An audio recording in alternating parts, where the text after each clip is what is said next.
Kabayan, kumusta? Anong balita sa inyo? So sa mga job seekers na naghanap ng trabaho opportunity dito sa Canada, ito pong ating channel ay mga trabaho opportunity dito nga sa Canada. Subalit sinasabi ko sa inyo lagi na sana po ay mapanood ninyo buo itong ating video dahil andito po lahat ang inyong mga kinakailangan. No? Sana po ay makatulong to sa inyo na kayo ay makarating dito sa Canada at ako po ay masaya na kayo po ay makarating dito. So again, sinasabi sa inyo na ito pong ating trabaho ay ito po ay direct hire at napakarami pong kinakailangan ditong trabahador. Subalit sinasabi ko sa inyo lagi na kung kayo man ay may mga sapat na qualification, mag-apply kayo ayon sa work experience. Okay? Kung wala kayo work experience, medyo hinahinay muna. No? Kasi mahirapan kayo dito kung wala man kayong work experience. So, importante na kahit sinasabing will train, ang will train dito ay normal lang dahil tayo po ay pagbago sa mga kumpanya, tayo po ay tinitrain, kumbaga tayo po ino-orient kung ano bang mga trabaho dito para magkaroon kayo ng mga idea na ito po yung mga trabaho. Subalit, ang sinasabi sa inyo na mag-ingat kayo sa mga illegal recruiters, mag-ingat kayo sa mga taong nanghingi sa inyo ng pera, sa biometrics, dahil biometrics ang common na hinihingi nitong mga taong walang mga buto. No? Ito po yung mga fake na nagkukunyari lang na sila po ay mga legit. So, sabi ko sa inyo na mag-ingat lang kayo sa mga nanghingi ng pera sa inyo. Subalit ito po ang ating pag-usapan ngayon ay ito po ay dito nga sa Job Bank. At kung wala pa kayong mga account dito sa Job Bank, mag-sign in kayo upang kayo po ay maging updated all the time. Kung mayroon mga hiring dito, kayo po ay kumbaga nanonotify kung may mga hiring dito. So subukan nyo lang, no? Subukan nyo lang. Meron tayong mga agency sa Pilipinas. Kung kayo man ay naghanap ng mga agency sa Pilipinas at pwede kayo mag-apply through online. Itong ating mga kabayan na nasa ibang bansa o kung kayo man ay nasa Middle East or sa Pilipinas lang, apply lang kayo online. Hindi niyo na kailangan pumunta sa mga opisina dahil ngayon, pag may mga email, isend niyo ang inyong resume sa kanilang email. No? Itong ating pag-usapan ngayon ay ilalagay ko sa description yung kanilang link, tapos ilalagay natin yung kanilang email upang kung sa tingin niyo kayo ay qualified dito, mag-apply kayo, isend niyo yung inyong resume sa kanilang email address. Okay? So, but again, pinaalala ko kayo, nire-remind ko lang kayo na ang Canada po ay walang placement fee. Pinagbawal po yan ni Canada. So, kaya nga sinasabi sa inyo, wala po kayong babayaran, wala po kayong gagastusin dito malaki. Subalit, yung mga maliliit lang, yung passport nyo, yung medical nyo, yung biometrics niyo, yun ay gagastusin nyo. Subalit, yun po sila ay dapat meron muna kayong interview, tapos magkaroon kayo ng processing na para sa LMIA. Okay? So, but again, sinasabi sa inyo na itong ating pinag-usapan dito ay LMIA. Ang LMIA po ay para po to sa mga temporary foreign workers at hindi po to applicable sa mga Canadian at permanent resident. Itong trabaho na to ay para sa mga temporary foreign workers. Dahil nga bago mag-apply ng LMIA, ang mga Canadian at permanent resident muna ang inuuna na mag-apply, pero kung walang ma-qualify dito, saka na yung mga temporary foreign workers na sila ay bigyan ng trabaho. Okay? So sana po ay malinaw sa inyo. So ngayon guys, itong ating pag-usapan ngayon ay doon tayo sa Job Bank.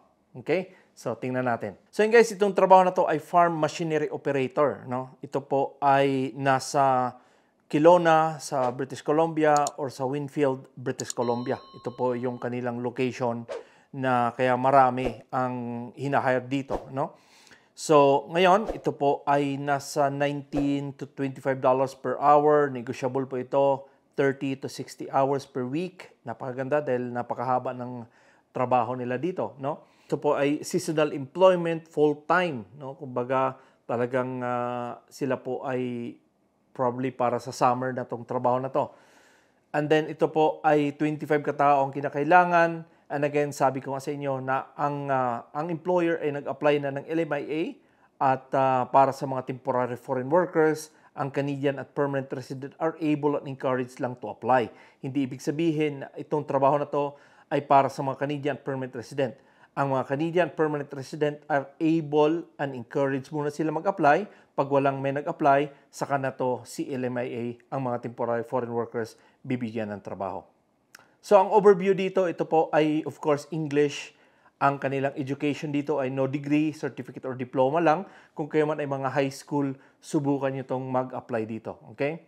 And then, ang experience dito ay 1 year or less than 2 years lang ang mga experience. So, napaka-iksi ng kanilang work experience para dito sa trabaho na to. At ang worksite environment dito ay outdoor, dangerous, wet, damp, noisy, odor, dusty, hot, cold, refrigerated, tree and orchard fruit, horticulture field crops. And then again, ang work setting dito ay various location. Yung sinasabi ko kanina, nasa po Kelowna at saka meron sa Westfield. No? Yun po yung kanilang location. And again, ito po ang responsibilities. As sinasabi sa inyo, kung kayo man ay merong mga sapat na qualification, ito po ang importante na meron kayo nito. No? Operate and maintain farm machinery and equipment. Kung kayo man ay nag-ooperate ng mga equipment dyan sa mga farm, napakaganda kung meron kayo niyan. Perform a general farm duties. Ano ba yung mga duties niyo sa mga farm? Kayo po ay nag-harvest, kayo po ay nag-spray, kayo po, kung ano man ang mga ginagawa niyo. Okay, ilalagay niyo yung mga duties niyo dyan. Maintain work records and logs. So, may mga records sila. Siguro, naglalagay ng mga records para sa mga, maybe sa mga equipment, no? Pwede rin yan. And then, ensure farm safety and biosecurity procedures are followed.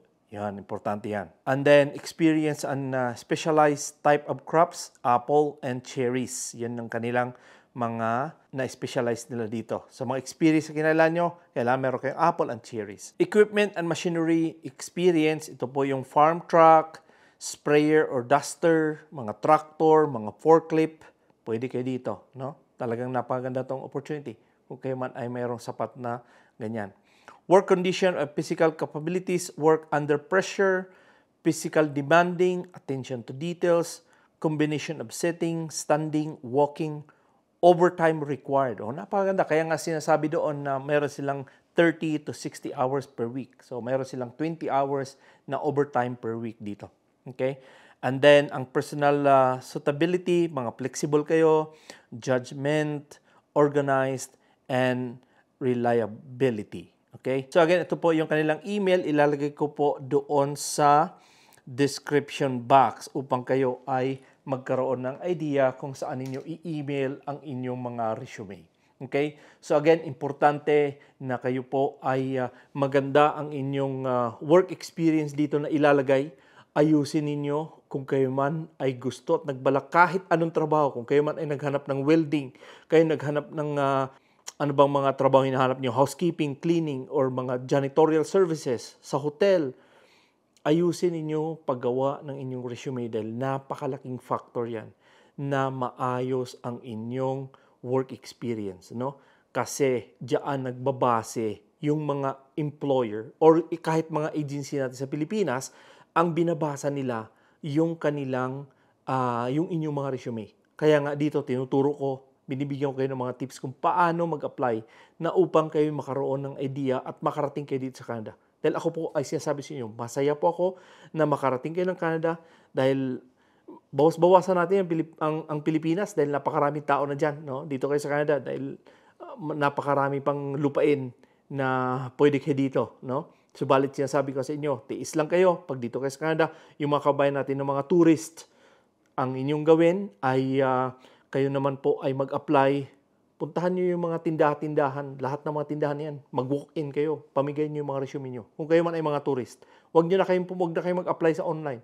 Punta kayo doon sa mga tindahan, ibigay ninyo, hanapin nyo yung manager, hanapin nyo, bigay nyo yung mga resume nyo. Okay? Napakalaking bagay na kayo po ay mag-house to house dahil ito po ay, nandito rin kayo sa Canada eh. Di ba? So, talagang maximize nyo yung stay nyo sa Canada. Okay?